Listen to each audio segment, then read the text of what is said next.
week's episode of The Voice Party is brought to you by Big Boy Wraps. Get your car wrapped by some of the most experienced and skilled in the Bay. Big Boy Wraps, where the big boys play. Ladies and gentlemen, boys and girls, listeners and viewers all around the world, it's time for another monumentous episode of The Voice Party. I've got JD R&D, comedian extraordinaire, to my immediate right. I have comedian Natalie to my immediate left. We have Phil Spruner gracing us with his skill on the boards. Yours truly, Joaquin Xavier, and our auspicious guest. Introduce yourself, guest. Hey, what's up, everybody? I'm Eric Newton. Happy to be here, man. Thanks for having me, y'all. This is tight. What's his name, bro? Wait, this Joaquin or Ebony Joaquin? You tell me what shade of Joaquin you're pointing at right now. Ebony Joaquin. Why Ebony Joaquin? The name has evolved. Ebony Joaquin. That might be my new rap name. Oh, shit. That's fire. If I saw that on an album cover, on a flyer, I would at least have to listen. Yeah, exactly. Yeah, you know what I'm saying? Ebony Joaquin. How you doing, bro? I'm fantastic, man. Yeah. Having a good time. Right, Happy to see everybody. This is great. You guys do this like once a week or Every day, bro. No, I'm just kidding. Every day, bro. We're here. No, that's what's up. I would do that if I could. I'd be here every day. Yeah. We don't even do that. Once a month. Okay. Once a month, yeah. Time. When we all can kind of like plan the day to be here all day. Word. You know? Yeah. It takes a lot of work. It's like a family sit down. I was like, dude, it's going to take a minute to get everybody here. Yeah, and then we haven't had like everyone all at the same time. Yeah. Ever. Oh, dang. Yeah. So Like- just, Nope. like she comes here late. I'm always here like She's feeding rats by and shit 6 all day. because Splinter and I'm like all the way in San Leandro, so to get a mental break and I then say feeding rats. I mean legit, yeah. We drove. I think this might be rats my and first. turtles, man. Well, this might be my first time in like Concord, like Really? proper. And yeah, we're driving through the neighborhoods, and I was like, I feel like we're driving back in time. I was like, dude, it's so different from like where I live in Oakland. Well, I was like, dude, like We're in Oakland. I live in Fruitvale, like right across from Fruitvale Station, where I saw that movie. But yeah, Oscar is my cousin, by the way. Oh, is that right? Really? Mm-hmm. Oh, snap! What? I'm sorry. Yeah, dude, that's crazy. Yeah, I Grant Station. I like to call it Grant Station. Does anybody over there call it Grant Station? No. Fruitvale? No. No, everyone calls It's still like even I still have the mural up and everything, of course. Mm-hmm. You know, I take that bar every day for like 10 years now, and it's still crazy to see that exact corner right there. But like, it's almost impossible to like kind of not think about what's happened in that station. You feel me? It's crazy. Yeah. And you know what's like the whole name? Like they're still calling it Army Street in San Francisco. Oh yeah. It's Cesar Chavez. Mm-hmm. I think that's gonna be a while before people actually call it. You know. Yeah. E14 is still Fruitvale. Like what was it called? Not Fruitvale International. Oh They still call it they remarketed. Yeah, it was the East 14th forever. East 14th forever. They like remarketed it. And but, the locals call it E14. yeah, it's just always gonna be. Listen, where I live, they still call it E14 for real. E14. Yeah, that's what I was doing. Driving on here, I was like, "This is tight. This is nice out here, play." I'm like, they got like a big lot to play. I was like, You came before the tweakers were out everywhere again. Though. Oh, okay, yeah. It's always been at night. Everything changes no matter where you're at, dude. At night, the raccoons come out, you know, like you see all the fucking like at nighttime here, like actual wildlife and stuff. No. Oh. Well, yeah, that too. Oh, okay. That too, like deers and shit. Yeah, You'll see them more that way. It's a trip because I think the same thing when I think of Concord. Like it's like nice ass houses and shit. Yeah. But once you come down this way, you see motherfuckers with carts. Oh, you know, and all the tweakers. I guess come you're out. right. It's like every city is like in the different pockets. It could be a totally different city almost. Completely. You know what I'm saying? Yeah, because like where I live in Oakland, it's not like where my brother lives in the hills. It's it's fire up this. And it catches on fire up there. Yeah. You know what I'm saying? But it's just hella like houses like it's just different, right? You know, from like and not like it's better or bad or worse. Yeah. It's just different. It's you different. feel me? Yeah. And like where I live right now, it's like the the thing I like about my neighborhood is like it can be sketchy, it can be dangerous, but it's not violent. It's just a lot of people on drugs, a lot of people no money, so there's that type of thing going on. But it's not like gangs. It's not like gang shit. Yeah, no more, you feel me? Like that. Same with like, Richmond. That's crazy to me. I can't be around that at all, boy. I'm so lucky. Like I'm a big dude because I think like it intimidates you. But if they step to me, bro, I'm a teddy bear. Bro. I'm like, oh my god, all I got for you is jokes at me. Like, you know what I'm saying? Like, the dude was laughing so hard he dropped his pistol. Dude, you know, I have a real, this happened to me a real spare. Talking about neighborhoods. So I used to live in Newark, and the only time I ever been robbed at gunpoint was in Fremont, right? And check it out, like some techies, dude. And check it out. So like, it was around Christmas time. Me and the girls down at the Give time. me your date or your life. We went to go like look at Christmas lights at the houses, and we got back to her street. Hold on. He came to rob you. What's your Wi-Fi password? Sorry, that's what I can think of in Fremont. He's like, break yourself for your Coinbase account, boy. What's your Coinbase account? Take a screenshot of your NFTs. Dude, I bet you that happens out there nowadays. For real, people's getting jacked for their Bitcoin pin work. But dude, so like Robinhood password now. We're back on her street, and we're almost to her house, and some dude yells like, he's like, hey, turn around. So I'm thinking somebody I must know. Like, I turn around, the dude, it's like he looks like this young kid. He already has a gun on me, right? Oh shit! And I'm like, the first thing I said to him, I was like, man, are you for real? He's like, yeah, I'm fucking for real. I was like, I don't want to find out the hard way, but this really happened, blood. I gave him my wallet. They looked in it. There was nothing in it. They gave it back, blood. He was like, turn it around. This never happened. They ran away. That's like he dapped you up, man. My bad. I'm like, why are you robbing broke people, blood? You need to go 2 more blocks. Let me show you where to go. All right, people over here got money, hemi, like down on this street. Yeah, like dude. And you guys became best friends. We're pen pals. It was like, he was at my show last night. He's my biggest fan. he's now. like giving you money that he's robbed from other people. He's like, you take this. He's like, what's your Venmo, homie? What's your Venmo? You need it more than me, dog. He's like, God bless you. Dude, he is now robbing for charity. Dude, he's the best. He's the best to bring when it was a tip show. He's like robs robs the crowd. He's like, no, you guys got money. You put that tip jar in there. Hey, I love that guy. You know, when he gave you your wallet back, he had a tear in his eye.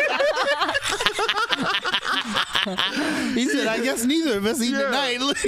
He's like, you know how much gas I spent to get here to rob you, blood? No, I lost like $20 trying to rob you driving over here. Dude, now I'm like, I should carry around 2 wallets with me, one empty one and one full one. You know what I mean? Like, well, now that you said it on the air, people know how to get you. Yeah, exactly. Check your socks. Check your socks. That's why we used to store the money in our socks when we went out. When we went out somewhere, we had your little Toy Story wallet when I was a kid, and then you had like your $5 bills. Those are the biggest bills. Hell yeah. The bigger the bills, like closer to like you can't get to this. What? Yeah. I used to do that. When K-Swiss, I used to put an extra pair of socks inside the K-Swiss. You remember that? And then inside those socks, that's where I had the big bills. I used to put money in my socks when I was in middle school. Yeah. Hell yeah. Check your socks, you start screaming, I got an athlete's foot. You don't want to do it. And this part of the beanie, this part of the beanie would have the weed. Everything up in there, dude. A blunt, like 3 blunt wraps, some receipts. You know what I'm saying? Like, everything would be there. Like if you had Jabot jeans, remember how like the pockets on the knees, those big pockets on your upper. We're dating ourselves right now with these. I know you're like. I'm just thinking like you guys just need a bra. That's what you need. For real, dude. I remember I would date girls that I was like, dude, that seems so fucking useful. Like lighters, wallets, everything. Little 22 pistol. Like everything be in the bra. Remember, Don't Be a Menace. Don't Be a Menace. He's everything he needs. I need a pen, and he's like, I need some water. She has a fucking little. Dude, that movie's so good, dude. Like, I'm not trying to control the conversation. No, please do. Hey, something I've always wanted to at least say on stage or write about is like how if the Wayans family as a comedy family, dude, I love them, dude. Like the Wayans are so funny. The movies I don't know. There should be some kind of BET award for Comedy Family, and the Wayans should be celebrated. I think they need a actual. Don't Be a Menace is like one of my. That movie is hilarious. It's so good. Like, I'm Gonna Get You, Sucker. Yeah, exactly. Like back in the day, the first scary movies, the 2 scary movies, all that shit. The In Living Color, that was everything too, right? Yeah, I think they deserve a whole. What's that called? The President's Award the Academy gives out whenever you've done a body. Oh yeah. I think that's the name of it. That kind or of some shit. kind of like lifetime achievement thing. Yeah, for real, dude. Like they're all to me. I love Marlon. I think he's hella funny. But all the way back to Keenan, David, dude, all of them. Yep. Damon, my bad. So I'm glad you. I was gonna say I always ask people like who their favorite Wayans brother is because you can tell a lot from somebody. I think mine's Damon. Mine's Damon is hella funny, dude. I love Damon. Well, I think I was telling you guys one time somebody said the favorite Wayne was David Allen Greer, and I was like, that don't count. And they're like, of course it counts. I'm like, his last name's Greer. Mine's Jim Carrey. Yeah, I was gonna say, dude, like my favorite living color. My favorite Wayne is Shanae. My favorite Wayne is J-Lo. Good Lord. Yo, yeah, J-Lo she was a fly girl, right? She was my favorite fly girl for sure. Mm-hmm. Yeah, but no, they've had some fucking killer white girls. White chicks. I was gonna say, even just in Living Color alone, like it's like just so much amazing that came out of that, dude. Like so many dope. I remember when I was junior. Elementary school, junior high, and just loving it and Living Color. But way before I ever thought I'd even try to be a comedian or to write comedy or anything, and just how influential and how everybody would watch those sketches and everybody knew them. And it was just so funny, like just to repeat a joke you saw in there, and everybody's like instantly happy because I never thought like, oh, I should try to do that one day. Yeah. But now that I'm doing it, now I realize I look back on like that old comedy stuff I used to watch, like the Wayans and Living Color, and I'm like, oh yeah, dude, it influenced me, and there's a reason why. Like that stuff is important to the world, dude. It's tight. It's amazing. And it's crazy too. They're all family. That's hella tight to me too. And there's hell of them. There's hell of them, blood. Who's your favorite? Yeah, I would think Marlon. Yeah, I like Keenan because I think he could do stand up and he could also write. That's true though too. He wrote almost all the movies. I didn't realize that. Did you know that?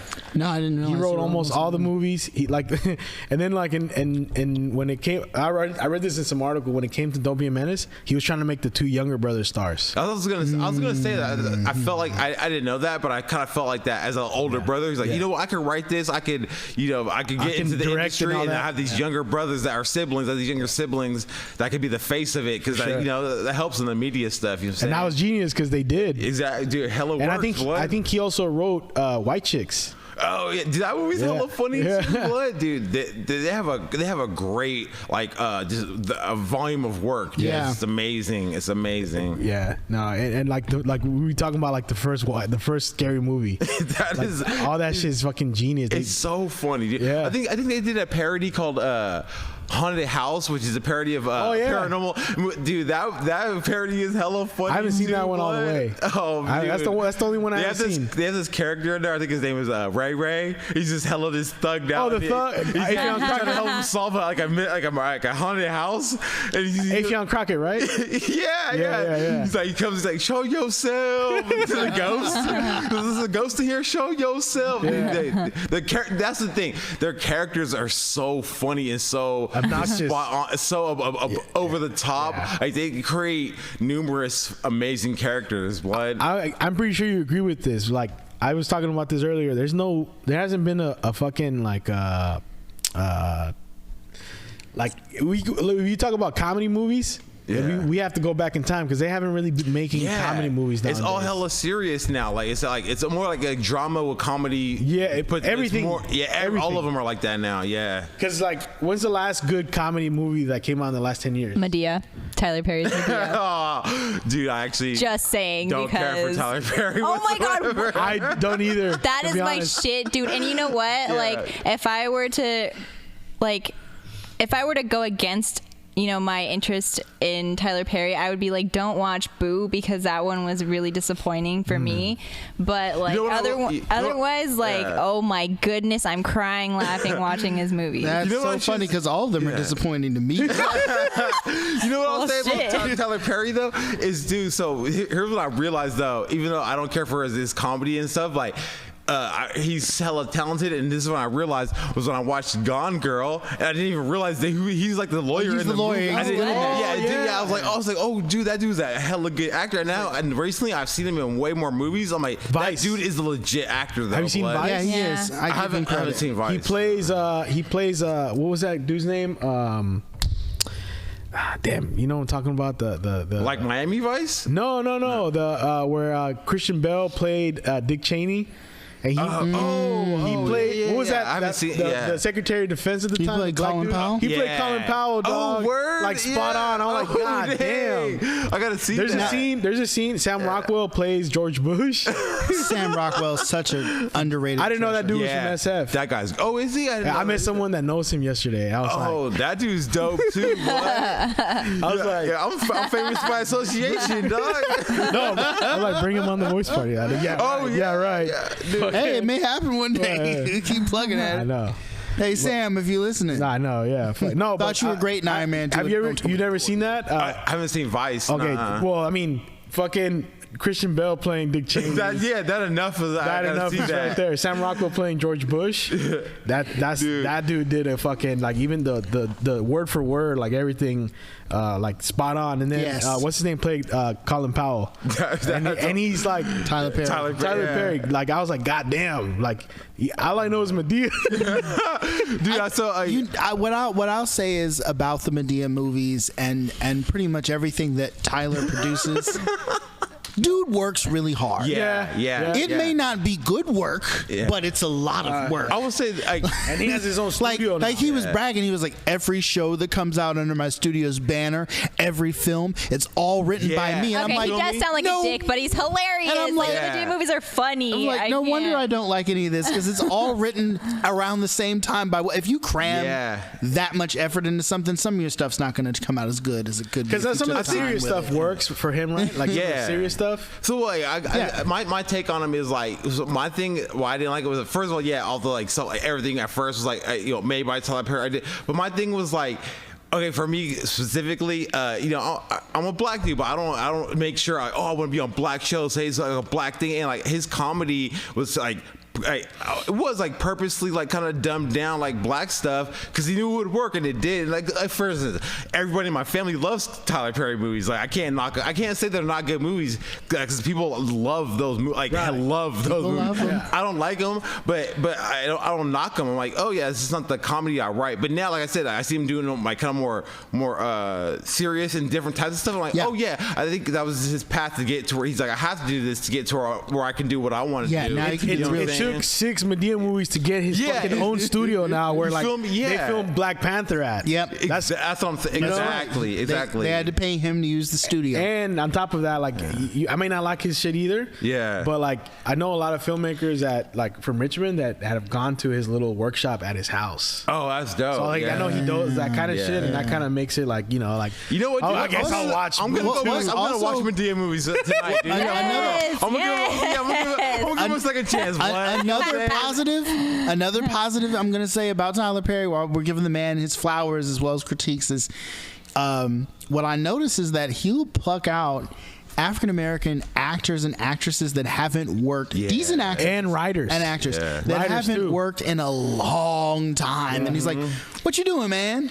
Nothing. All right, come on, I got a project for you. I got Madea 12. or House of Pain. I guess it was easy for me to love it because like I was younger and it was just like, oh, this is a funny movie, so like I got a kick out of it. If I watched it again through like my like perspective now, like maybe I'd be a little bit more judgy about it. Nostalgia does a lot for you too. Yeah. Watch it. You know what? But Natalie brings back a point you mentioned too. Is like he at least he was doing comedy. That was comedy, not like let me do this serious drama that has some jokes in it, because that's what most movies are nowadays. It sucks. You know what I'm saying? It sucks because they can't stick to just like be bold and just all the way comedy, dude. You know what? Or all the way drama. Well, one of the you're right. I was watching this. I grew up watching this movie, and I rewatched it when it was on Netflix. It's off of Netflix now, but I think it's probably the best one, if not one of the best comedy ever, because it kind of makes you cry too. Life. Oh yeah, Life is great, dude. It's fucking. Have you seen Life? No. Oh, dude, you gotta watch it. You said Life, and I'm like, cereal. Yeah. Eddie Murphy, Martin Lawrence. Dude, that movie's so fun. And Bernie Mac is in there as well. It's hella people. Bernie Mac. Who else is in it? Is Cedric in there? No, Cedric's not in there. No, it's a lot of. I think you're right. I think they did recently take it off Netflix. Yeah. But I watched it on purpose because I saw the ones leaving. Yeah. It's a good fucking movie, bro. You know what's the best scene? I mean, it's not really like a funny scene, but that scene where the gay dude's getting out of jail. Yeah. And you're like, why are you crying? And like, why are you here with a sad face, man? Let me see that smile. You know, Eddie Murphy. And then he commits suicide. Yeah. It's like, oh, like. It makes you like it's a bummer of a movie. That movie has hella emotions and wrapped in it, dude. Like, but it's a bummer. Also funny the whole way through. It's crazy how well that movie was done. Yeah. That the one that can't get right. Remember him?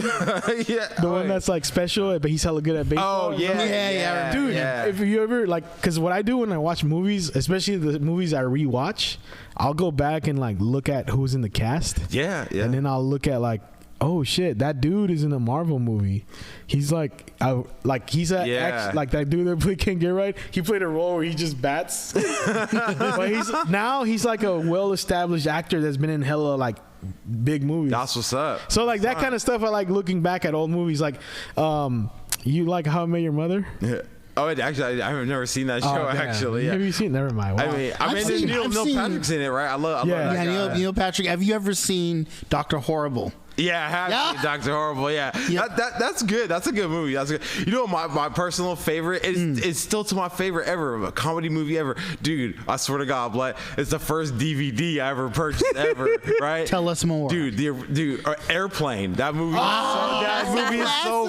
I see this article where they try to prove it by science. But laughs per minute, Airplane still has the highest ratio of laughs per minute in any movie, and I think that movie's hella funny. I'm fluent in jive. Like blood, dude. My soul brother.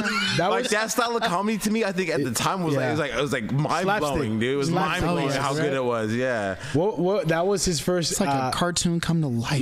Leslie Nielsen, the guy. Yeah. That was his first comedy. Oh, is that? He was a serious actor before that. You're right. Yeah. He was in Creepshow. Remember Creepshow? Yeah, I remember Creepshow. Ever seen Creepshow? A little bit. It's a great horror movie. He was in Creepshow. Stephen King wrote it. He was the guy that like kidnapped somebody at the beach and then like buried him alive. Like and the ants are all eating his fake. And then he's hot. And then he's what was he after that? He was the Naked Gun for like 3 movies. Yes. With OJ. Like the Naked Gun 1, the Naked Gun 2. the main guy. Yeah. And the Naked Gun 3.5 or whatever it was. And all the lines are fucking bangers. Wasn't he? Was he Dracula Dead and Loving It? Yeah. Dude, Naked Gun is. Yeah. That guy was like he was like a top of the comedy movies for a minute, dude. Yeah. And him and that other guy, the guy from Hot Shots, the old man from Hot Shots. He was. Have you ever seen the movie called Mafia? With an exclamation? No, I have not. It's a Jay Moore movie. It's a spoof of all the mob movies. It's good. Dude, we're talking about super old movies. And then Natalie, what's your favorite comedy movie? Medea. That isn't Medea. Oh, Medea. Medea goes to school. Yeah. Medea goes to camp. So, all right, so it's 5 different Medea movies. Medea ran out of ideas. Hey, now that we're talking about Tyler Perry again, I'm really proud. I wrote this joke this morning, and it had I took out this part of it. So maybe some people saw this joke I posted, but so I'm doing this series I call overcomplicated Yo Mama jokes. Okay, Mm-hmm. Right? I saw that one. And so this is my favorite one I've done today. It might be controversial, but you guys are okay with that on your show. Yeah, check it out. Okay, hey, as long as you have a disclaimer. Okay, and so I had some Tyler Perry. I can't save you though. I had a Tyler Perry tag that I took out because this is how originally the joke was really originally written. It says, "Yo, mama is so old. I told her they colorized Citizen Kane, and she thought it was a remake with an all-Negro cast." Directed by Tyler Perry. Streaming exclusively on BET Plus. I took all the other stuff out, but yeah. So Tyler Perry is still inspiring me to this day, regardless of my feelings. And that guy, I heard he owns like an airline and stuff, dude. Like, yeah, that's crazy. So all kinds of shit. His studio, he rents it out to Marvel. Imagine if he had something you could rent out to Marvel. Dude, that would for real. Like Disney can afford to rent you out. That's something else. Yeah, that's amazing. Yeah. That's tight, I'm pretty sure he gives them the best, not the best price, but like if I was renting some shit out to Marvel, I wouldn't be doing this shit. I'd be charging him an astronomical hourly rate. Hella charges that make no sense. Yeah. Service fee $5 million. It is what it is. And then you still treat him like a black parent. But you guys run up my light bill. You guys leave my refrigerator door open. I'm charging you for that. Meanwhile, he has solar panels, but he's charging like PG&E top price. Yeah. Who rented this adult movie on Cinemax? I'm charging Marvel. Who rented Medea? That's a licensing fee right there. Yeah. Will Medea be playing in the movie somewhere in the background? Man, that would be a hustle, dude. To charge somebody to order your own stuff back for you. Like Tyler Perry's charging you to order a bunch of Medea movies on Amazon. That would be a fantastic hustle, blood. Oh damn! So horrible. Hey, I'll say this about, we were talking about this earlier. What's up? In the 90s, one of my favorite like comedy actors, it was Martin Lawrence. Oh yeah, Martin Lawrence was crushing it, bruh. One of my favorite was Nothing to Lose. I was just talking about that with a customer. Like we just started bonding over movies, and one of my aunts used to own. I don't know if you guys remember back in the days, like Blockbuster was the one place you could rent movies. Yeah. But there was hella like little local liquor stores that had a collection, and that's where the working class went. Yeah, for the most part. And I remember my aunt had this like grocery store / convenience store in Richmond, and she had like all these movies. So when they like sold the business, they gave us all the fucking VHSs. Dope. Yeah, they were hella used up and shit, and they were all. None of them were rewinded. I was gonna say, they're all at the end of the film. Yeah. So we like one of the ones that worked, because some of them didn't work, was Nothing to Lose, dude. Oh, sorry. I grew up watching that, and I watched it the other day. It's still hella funny, dude. Yeah. Have you seen it? I have not. Ah, dog. Yeah, that Martin Lawrence is fantastic, dude. Like all this stuff in it's a Disney movie. Yeah, it is, dude. I mean, so because Disney owned the studio. Yeah, I was gonna say Disney owns so many studios. Like so much is like under their umbrella. Yeah, dude, it's crazy. Yeah. It's heckin' crazy. Martin Lawrence used to be funny in all the house party movies. Classic. Dude, Kid and Play. Yeah, he's always playing the DJ. Dude, Martin was great, bro. Yeah, man. Like that's what I'm saying. Like that, there is nothing like that right now. Like I mean, yeah. Because it's just comedy, like just straight up comedy. I don't think anyone's really doing. I mean, who used to be funny? Not to cut you off, but he used to be hella funny too, and now he's hella serious. Is Jamie Foxx, blood? Jamie, dude, when he used to be a clown, like all those cats when he was on Living Color, what? you know? Yeah, dude, watch all like stand up, dude. He was way goofy, but hella talented, hella funny. He could always sing and stuff, but he was way more loose and like a funny, like a lively character. And now he's like, I think once he played Ray, I was gonna say, I can't imagine like somebody who played Ray to be like playful and funny. Oh yeah, he was a great stand-up. Did you see his interview with that show with Jerry Seinfeld?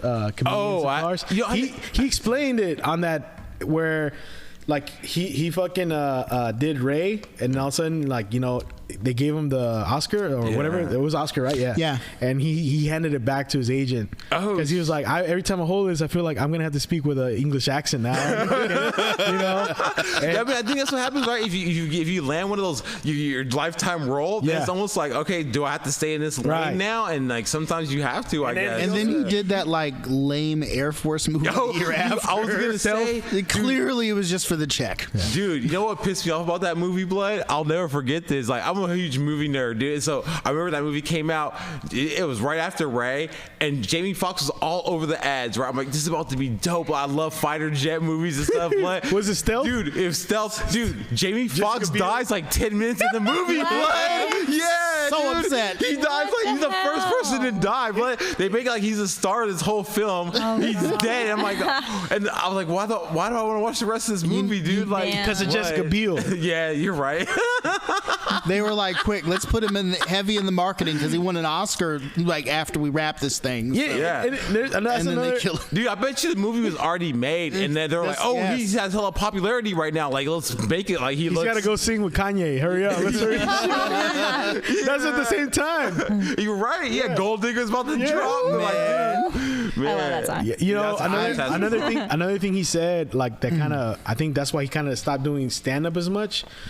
I remember, maybe I'm missing it up, but he said something about like he remembers being at the comedy clubs when he was starting to get his name out. Oh yeah. And then people would approach him like, "Oh my God, it's Jamie Foxx. Hey, you think you could get us to talk to Chris Tucker?" Oh man. And then Chris Tucker took off, and then he was the biggest thing. Yeah, I see. Yeah. So like, I mean, I don't know if that's. He kind of said something about that. Like that started like to fuck with him. I can see that, especially like in like LA and stuff like that. Oh yeah. I'm sure like people are like, "Oh, I'm gonna act like you're cool, but I really want to meet this person above you." Because anyway. Chris Tucker was the man in the fucking like 90s, 2000s. Another one that doesn't do shit no more. Yeah. And have you seen his stand up? They're gonna be like Rush Hour 6.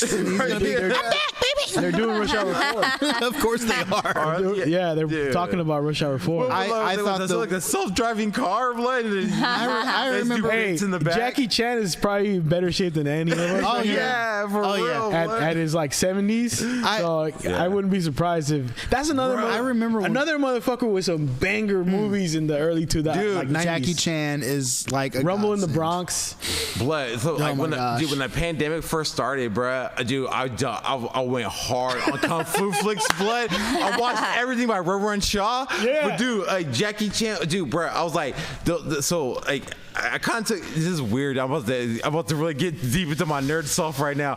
But I was watching all these kung fu flicks, right? And so I started to understand, like, this. So they always show them go to like a temple to train, but they just train with like normal everyday things. They do it every day for years, and then all of a sudden they have these superpowers. I remember watching this fight. I mean, if you watch these scenes with Jackie Chan, he'll grab anything. He'll grab like a ladder and he'll beat the shit out of people. He uses it like it's a real martial arts weapon, but it's not. But it's a ladder, blood. And I took it. I put that into my practice in my life. Like I just do dumb stuff. Like I clean my house, I walk. But I've been doing it for 2 years straight. And like now it's like, dude, I'm so much better at a lot of things now, just from that mindset. Like you just keep doing a simple thing over and over and over and over. And like that's what was tight about those kung fu flicks. And like those Jackie Chan movies are kind of like that, dude. Like he that's why he can like improv so the dopest kung fu scene and get out of any situation, because it's like he's kept practicing these small things forever. Mastery, bro. And dude, all those so those old comedy flicks, those old kung fu flicks, like there's no films like those anymore, and like they're so good. Dude, I remember I was watching this. I'm sorry to nerd out, but dude, I love kung fu movies, bro. Dude, if you watch documentaries about when they do the voiceovers for those kung fu flicks, dude, hella delayed. Blood, it'd be like, dude, I never realized like for like a 2-hour movie, it'd be two people would do all the sound effects and voices. Like, they sit in a room, they sit for 8 hours smoking cigarettes while they're filming it, dude. Just them doing the dub over is like an amazing piece of history, blood. Like it's crazy. I didn't realize. I figured like, oh, it's like a studio. They hired a bunch of actors. It's like, nah, dude, they the cheapest they could. They got like two white dudes like literally in a closet with a mic. Like, you guys got to do all the voices. They were like, we don't even speak the language. We got so a lot of times they end up writing the script. They think of like, I don't know what they're saying. It looks like they're probably saying just this. winging it, dude. And the movies are brilliant, dude. It's crazy, blood. Like they kind of like have to recreate the movie based on what they're doing. That's what someone said, that they're like they don't actually have someone translate it. Yeah, they don't have a translator, so they like look at they do have I didn't know that. They have like a translation of the script, but it's not it's not the same as going word for word on, because you know how it's different. Yeah. So they're like, fuck, we gotta turn this into that with our own little like way of saying it. And they did it like one take for over hours. Like, dude, it's incredible. Yeah. And then, you know, in scripts, between those movies and Wu-Tang Clan albums that sample them, you listen to Wu-Tang and be like, I am here for the master. Bro, Yeah, we touched on. I recognize those. Like, I watch those movies, and it makes me think of a Wu-Tang album. This is Exactly. Jizza. I'm like, oh, this is Liquor Swords right here, blood. Like, yeah. That's why, see, if they'd redo a Ninja Turtles movie without mentioning like any Wu-Tang, Yeah. like, you're missing out on a huge opportunity. Because they're remaking Ninja Turtles. I agree. I think They are? They're remaking Ninja Turtles. Oh my God. Who for the upkeep time. Who's doing it this time? Isn't it Kevin Smith? Oh, really? I heard Kevin Smith or Edgar Wright. Who would be dope? That would be Edgar dope. Wright. Oh, I would so watch an Edgar Wright. It's gonna be like a live action one, not like a live action. Okay, tight. Yeah, That'll be dope. That'll be either dope. one. I think. To be honest, Edgar Wright would probably be way better than fucking. Because Edgar Wright's the only person, in my opinion, I think in the last 15, 20 years, that's done really good comedy action. Oh, okay, yeah. Because there's really not a lot of comedy action no more either. I don't know. Other than like the Marvel movies. Yeah, I was gonna say. But there are I like also James dramas Gunn. too. But So they're also, like straight up comedy You action, know. like Rush Hour.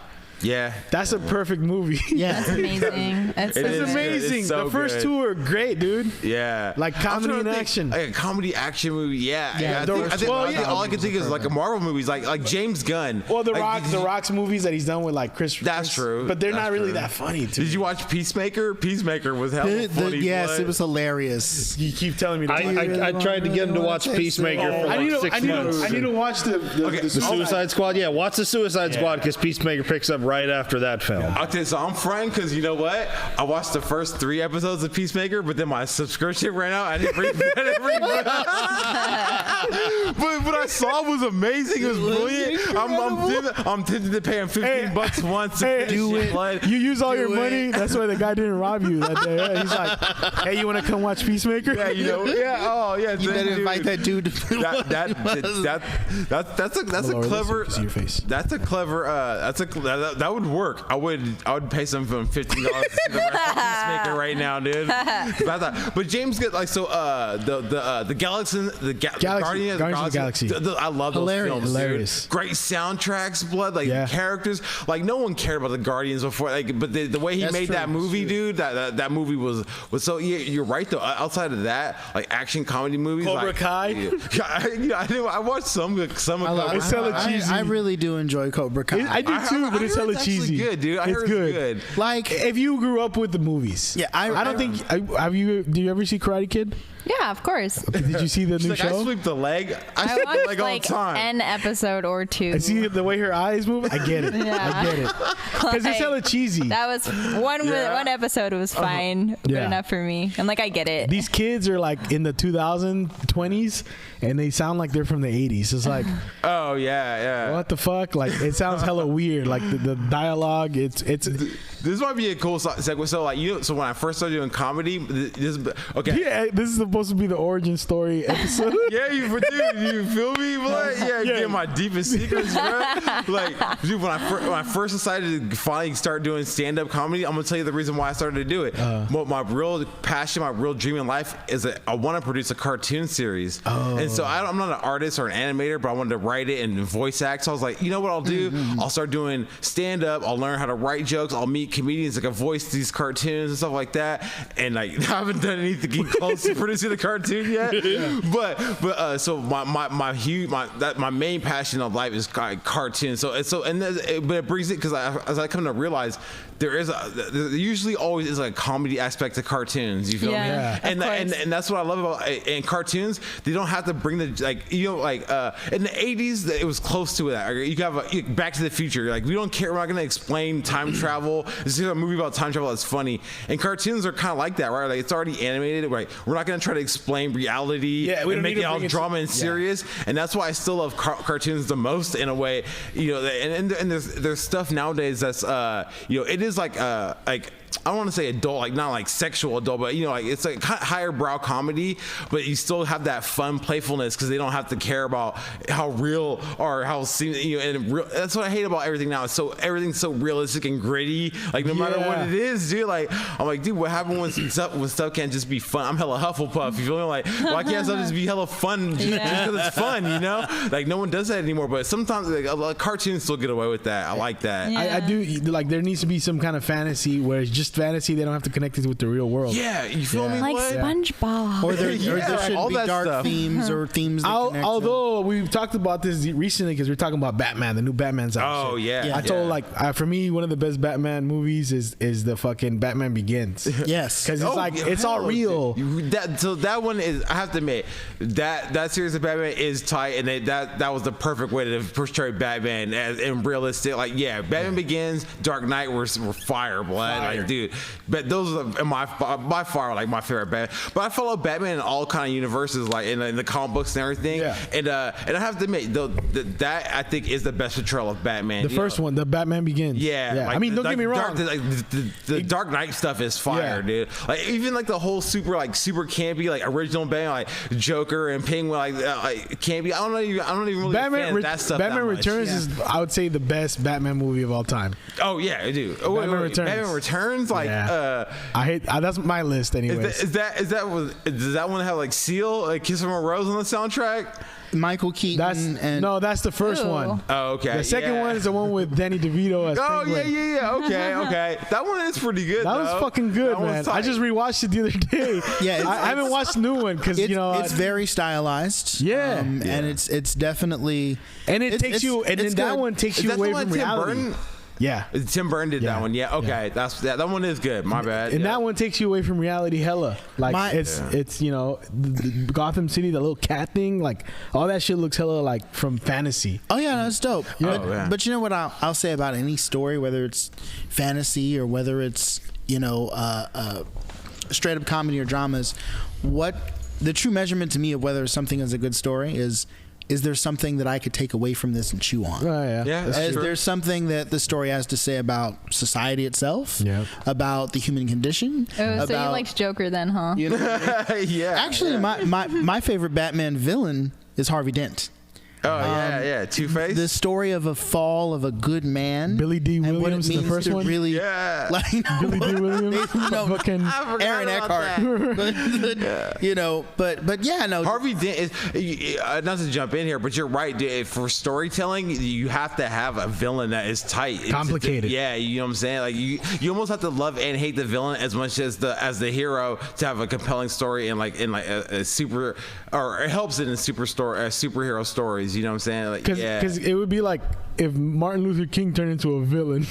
Right. That's kind of what you can think of him, or JFK turning into a villain. And there's no other villain like that. That's a good point you bring up. I think that's why Superman movies are always weak, right? Because like Superman, he's so powerful. He's gonna win. So like we have to make it like you have to care about his life, but no one cares about Clark Kent ever, blood. You know what I'm saying? Like he's never gonna have a villain that matches like how weak. You know what I'm saying? Like I've never seen a Superman movie that's tight, blood. Like never. There's not a good one in my. You know what would have been Batman good? Batman versus Superman. I was so. Dude, it took me like 4 times to watch it to get all the way through it, and I was so upset that I made myself finish that movie. Blood. I should have gave up the first time, dude.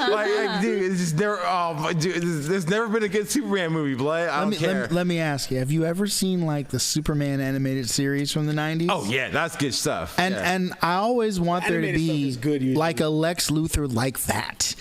Somebody that's like smart yet completely cruel in a way, because carry himself, and he has like this whole ego thing, right? He hates Clark. He's jealous. He hates Supes because he's jealous. He's got everything in the palm of his hand, but the fact that people are looking at this dude flying up in the sky, it feels like he needs to prove that there's chinks in Superman's armor. He can't be trusted. I think that's interesting. That's you're right, dude. Lex Luthor is his best villain for sure, and you're right. Because that reminds me. I forget which version. There's one of the Superman movies where what's that guy's name? He has like long hair. He plays Lex Luthor so terribly. The guy from the Social Network. Yeah, that cat. I hate that cat. First of all, I don't like him either. The way he plays but Jesse Eisenberg. He has the most punchable face. Bruh. Dude, the way he played Lex Luthor was like a travesty, homie. I was so upset, dude. Hella. I was like, he'd have been a better Joker, I think. The way that he played the Joker, maybe, or like a Frank Gorshin style Riddler. Or you know what, dude? Riddler for sure. Maybe Riddler. I was gonna say the dude that played Penguin in Gotham, he could have played like a good Penguin, like that style, like a Penguin. Oh yeah, like a little douche. That way. Yeah, you know what I'm saying? But that one was like a little weasel, douche. like Exactly. Weasel. Hey, so I gotta ask because we never asked this the whole episode. When'd you start comedy? Yeah. It's dope. I like all this other shit, but I like to like at least mention that on this first time having you on. I'm glad you guys asked, dude. So And I mentioned first time because I feel like we could dig deep into the movies with this guy. Oh, dude, I would love to come back and dude, I was talking about this all day, bro. This guy and you, like, we just touched the surface of it right now. Dude. So I started about about 5 or 6 years ago. So you know what's funny? I feel like we might talk about this. I was like, I could look up the date. I'm gonna tell you guys the story of the very first time I did stand-up comedy. All right, so I had picked a day to go up. I was like, oh, okay. Did you guys remember Brainwash in San Francisco? I never got to go up there. Okay, so it was Brainwash times, and it was a laundromat in San Francisco, and they did comedy shows all week there. Right, it was tight. And Tony Sparks, legend, bro. He did Thursday night, so I picked it. I'm gonna go on a Thursday. This is my first time. The first Thursday I picked, I swear to God, you guys can look this up. That day was the biggest storm in San Francisco in like 50 years. Like the BART stations were flooding, right? So I had like a comedy. I mean, I worked in tech, and that day they told me like, hey, don't come to work today. Montgomery BART station's flooded. So I was like, oh, I guess I can't go. But so anyway, the first time I went up was the week after that. And the only reason I tell that story is because that's how I can find the actual year. I'm always like, oh, I think it was 5 or 6 years ago, but I can look. You have a timestamp. Yeah, I can look up. So look at the damage. So it was tight, dude. Like I went up at Brainwash, and the first time I have the clip on YouTube, and I did hella good. It was a Tony Sparks show, right? I did hella good. He's like, man, that was your first time. I was like, yeah. He's like, you killed it, bro. He's all, so here's a rule though. The next time you go up, you're gonna bomb, dude. You're gonna be terrible. And he was hella fucking right, dude. Like, yeah. So later, that's a funny story too. So it was that was a Thursday, and then it was Sunday, and I had never felt anything like that, right? I was like, dude, I was on stage. It was like the best high of my life. On Sunday, I was like, I want to be on stage again. So I found an open mic in San Leandro at this place called the Usher Inn, right? And then me and Dave showed up that night, okay? And so I go to this open mic. I was terrible, dude. It was I did not do good. But here, the reason I tell that story is this is what happened in that same show. At one point in time, at one point in the night during that show, this couple comes in. It's like two black ladies. Like one was like blind, and it was her friend. She's helping her out, and that's all it was. Those two people, they sit down at a table. They're chilling. Okay, the show goes on. I bomb, whatever. It's the end of the show. I don't know what this guy said. It's the last comedian on stage. I didn't hear what he said because I wasn't paying attention. Next thing I know, dude, the blind chick and her friend they're flipping tables, blood. I'm like, how is she finding these tables? Like, she's echolocating these tables, dude. Like she's like, you know what I'm saying? Like, she's like Daredevil, blood. You know what I'm saying? Dude, and eventually, dude, they're like, a rumble breaks out. It spills outside of the place. Like, her friend took her blanket. She's stabbing the dude with a cane. I swear to God, blood. Like, Being Dave was there. And so I figure he must have like been making fun of her or something. Like, he said, like, dude, this is way crazier than whatever happened at the Oscars, blood. Like, this is a real fight, blood. Like, I swear to God, it's a real fight. And they finally get it broken up, dude. And I don't know what happened. And dude, this is my second time ever doing comedy live. And right then and there, I drew a sand in the line. I drew a line in the sand. I was like, I don't know what he said, dude, but no matter what happened, like, I'm on the side of the comedian. Like, you know, like, once it comes to physical, she could be like, don't say that to me. I don't appreciate that. She could definitely express that she didn't like it. But once you would attack a comedian, I'm like, nah, you don't do it. And this is like 6 years ago, you know what I'm saying? And I've always felt that way. It's like, I'm not trying to say people should be, they should have a tougher, thicker skin at a comedy show and don't expect to be, teased or whatever. You can totally get upset if you don't like what someone says. That's fine, but just don't attack people, blood. And it was crazy. Like there was ruckus that night, blood. Like it spilled outside. Tables were flipped. I was like, this is crazy. And I never found out what his joke was or what he said or what. But I still say like, hey, he had a right to say it, but. There's another thing. I guess as a comedian, you have a right to say it, but you should be prepared for what might happen. So anything could happen to you, bro. Exactly. Like, so I don't know, man. It's crazy. That's the only thing you could don't be, as an audience member, don't attack. But if something happens, don't be surprised if shit pops off. Yeah, you can't be like you can't be like apologize like Alex Woody. Exactly. Oh yeah, he's telling us that story. I don't know about that. He told us on the story here we had to apologize after a show in order to get paid. What? Yeah, because like the owner, I don't remember exactly what he said. Like the producer, the producer, yeah, some shit like that, where he had to like, hey man, you apologize and then you get paid, and like because he I see. He's like not attacking, but he's like he just something with because she said something and then he like she heckled him. Yeah, she heckled. Yeah. He snapped back or slapped back or whatever, and then That's the thing. Like we were saying, like right. Even though I'm the comedian on stage, I can't just say like, it gives me the right to say whatever I want to somebody. Like you do, but you do, but then like you said, be prepared to you have to catch some smoke. Yeah, it can happen, dude. Yeah. Hopefully, I mean, my comedy is like I try not to. I don't want the mean part of it. Sometimes I'll say something that's mean, but I don't want the mean part to be like. It's not an attack to anyone there. Yeah, exactly. You feel me? Especially not directly. Like I try not to at least. If I do, I at least hope unless they're asking for it's gonna be real smart. Yeah. I tell people that sometimes too. Like sometimes people want to just do like something hella risky as a joke, just to say these risky things. But I'm like, hey, you can do that, but just if you do it in a smarter way, that like you don't want it to be low hanging fruit. You don't want it to be like I'm just saying this just to make somebody mad. Like if you can say it in a funny way, then it's fine. Like no one's probably it's gonna be great. The perfect response I've ever seen to a heckle was Rodney Dangerfield when I don't know if you know this one where it's like hella long ago, like in the 90s, 80s, where he's on stage and someone yells out, "How big is your dick?" And then he's like, "Well, how big is your dick? Don't you remember?" And then he goes back to his joke. Yeah, that's great. Where was quick? No respect. Where was the place you're talking about in San Leandro? Like what part of San Leandro? I know it was close to Bayfront Park. You weren't born there. I wasn't born there. No, I said you weren't born yet. No. Oh, probably. Yeah, you're right.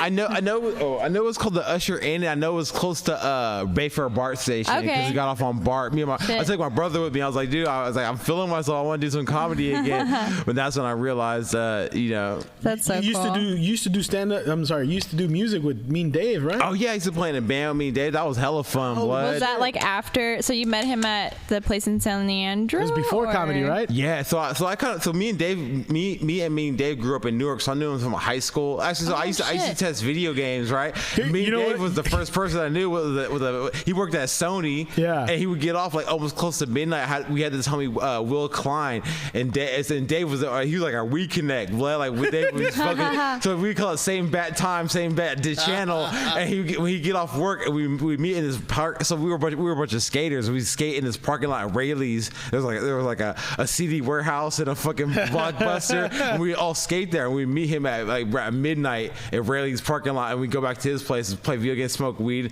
That's how I first met me and Dave. Yeah. And basically, so since I knew him through skaters and musicians, we eventually we playing in a band together and stuff like that. It's funny because I had seen a video of your band. Oh, word! Yeah, because Dave sent me a video of his band back in 2014, I believe, 2013.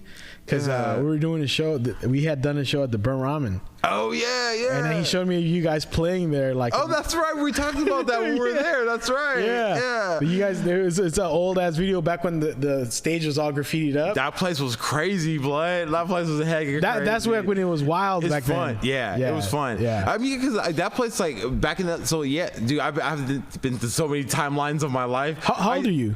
43. Okay, so yeah, you were there in the times where it was wild. It was wild, dude. It was it was the burning punk, ramen. It was like punk it was like straight punk rock, dude. Like it was tight. Like bands playing as people skateboarding, as people shooting drugs, blood. Like everybody underage just drinking. Like, you know what I'm saying? No rules. No, dude. Everyone, including the anarchy, dude. Everyone, including the owner, was underage. Wild times. Dude, he was telling me like the city's trying to like straight has like a vendetta to shut that place, like wipe it off the earth. Yeah, dude. completely. Like, that's fucked up. Yeah. Cause like dudes, growing up in that time, being like playing in bands, playing music, being a skateboarder, that place is like it's almost like like a even more punk rock like Gilman. You feel me? Like for us, like that was like. It was like a rite of passage. Like, I play at Burnt Ramen. I've been to Burnt Ramen. Like in that scene, like that place held clout. You feel me? Yeah. It was fun, dude. It was hella tight, man. What'd you play? I play drums. Oh, nice. Yeah, nice. I'm a drummer. And I miss it, dude. Sometimes that was one thing I thought about too with doing comedy. Is always growing up. I always thought eventually my path would be like something with music, like anything. Like I'll work the boards, like at a TV station or mix or whatever. Yeah. Even if I'm not on stage, like I just want to work at music, and slowly but surely, So me and Dave were playing shows, and eventually that's when Dave started doing stand up, and I noticed I'm like, dude, all these shows we do are these comedy shows, and we're just playing comedians on and off stage. Like this is not what I want. You feel me? So I quit his band, and he went on, he kept doing comedy, and of course now he's me and Dave. He's like he's like phenomenal, blood. Every comedy club and dude, all over. Yeah, I love that guy. He kept going. And he always makes a joke like, oh yeah, now you're trying to fucking be a comedian. You quit my band because dude, he tells this story all the time because it's true. Like the night I quit his band, I said these words, dude. Like how crazy is this? I quit his band. I was like, you know what, dude? I'm tired of doing these shows with these comedians. Comedians are terrible people. You're not wrong. You can't beat him, join him. Yeah, you're right, dude. That's what happened. Was that cool? You live long enough. So. Oh yeah. It's like if you live, you can die a hero. Either you die a hero or you live long enough to see yourself become the villain. You could have died a drummer, bro. Yeah, I could have died a drummer, dude. With a clean conscience, I'd have been good, bro. Oh, now man. Look at you. Now, dude. Yeah. We're gonna mention we interviewed comedian Eric Newton. You're fucked, dude. Oh, we got the lie. This has been fantastic, man. Thank you, man. This is so dope. Wow, thank you guys all so much for this. This has been hey, man. Before we go, we got a couple more things. Oh, okay, cool. Well, the first thing is, where can all our listeners follow you on social media or any upcoming shows later in like maybe anything you got going up in May? Because that's probably when this will come out. The easiest way is to go to my website, IamEricNewton.com. Comedian Eric Newton has a website. Got it. Yeah. IamEricNewton.com. I got a calendar on there. It has all my upcoming stuff. But you know what? If you guys are in the Bay Area, if you're close by, I got fantastic stuff coming up this week. Actually, just today, Natalie Vanessa got me on is it Tipsy Lounge in Hayward on Saturday, April 16th. Tomorrow I'm doing a weird show. I'm at a dispensary in San Francisco, Mo Green's. It sounds like it's gonna be like a Fish concert, blood. It sounds crazy. There's gonna be like bands and Tony Sparks. Oh yeah, dude, another I've never go back around. Tony Sparks is hosting. Dude, Tony Sparks is so cool, blood. Like he's like, I don't know, he's like the epitome. Like you just meet him, you can tell he's just a cool dude, bruh. I'm there Thursday. I'm in Newark at La Cabana. I grew up in Newark. I can't wait for that one. That's gonna be fun. First time performing in my hometown. Nice. I was gonna stop by and see my mom, but she'll probably do some chores or some shit. So nah. And then Friday night, Pacifica, longboard margarita bar with Jamar Pitts and all those cats. So if you just go to the website, easiest way to follow me everywhere. Right on, man. Dope. And you remember Jerry Springer? Yeah, I do remember. You guys want to throw a chair at me, blood? I just did it all day, so I might as well do it with you too. The closing thoughts. The closing thoughts for our listeners. Yeah. Wait, what are my closing thoughts? Yeah. I've been thinking about this a lot. So I was talking earlier. So I am a comedian and I am a stand-up, but I do want to kind of position myself more to be a writer eventually. I do a lot. I focus on writing a lot. And anyway, this is a concept I've been thinking about. I want to write about. And it's like I live in East Oakland. I know it's dangerous. I know this is what I want to tell people. It's risky to be nice to people, but it's worth the risk. All right. So I be out in the streets all the time, dude. Yeah. Thank you so much, man. Like I don't know how to present it in the way I want to other people, because I don't want it to be a hokey thing, because that's really what it is. Like it is easy to be like, I don't want to risk being nice to this person or help out, but trust me, like it's just worth it, dude. Like I like this, dude. It's come from being nice to people is why I got to have such a great experience, and it helps in so many ways. Like I don't have enough time to go through it, but that'll be my final thoughts. Yeah, sorry. Thank you, man. Thank you. All right, guys. Thank you guys for listening. And we're out. Yeah. Sorry, dude. I hella ran that light on that one. My bad, dude. I was like, shit. Wrap it up.